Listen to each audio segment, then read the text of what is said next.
ஒரத்தநாடு தொகுதி திமுக வேட்பாளர் வைத்திலிங்கம் காவாலிப்பட்டி ஊரணிபுரம் உள்ளிட்ட கிராமங்களில் 500க்கும் மேற்பட்ட தொண்டர்களுடன் தீவிர வாக்கு சேகரிப்பில் ஈடுபட்டார்.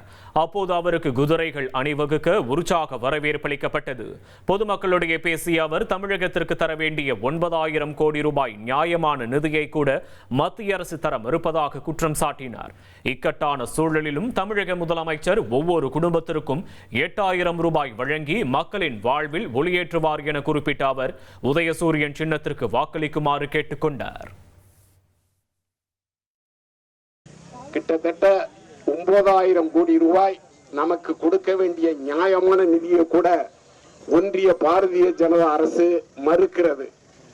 இந்த நேரத்தில் நமது நிதியை வைத்து நம்மிடமிருந்து ஜிஎஸ்டி, இன்கம் டாக்ஸ் என்று லட்சக்கணக்கான கோடி வரிவாயை தமிழ்நாட்டிலிருந்து பெறுகிறது பாரதிய ஜனதா அரசு.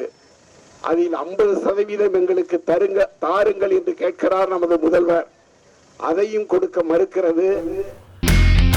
இனி செல்லும் இடமெல்லாம் செய்தி. தந்தி டிவியின் வாட்ஸ்அப் சேனலை ஃபாலோ பண்ணினா செல்ல இருக்கும் இடமெல்லாம் செய்தி. இதோ QR கோட் இப்பவே ஸ்கேன் பண்ணுங்க, ஃபாலோ பண்ணுங்க.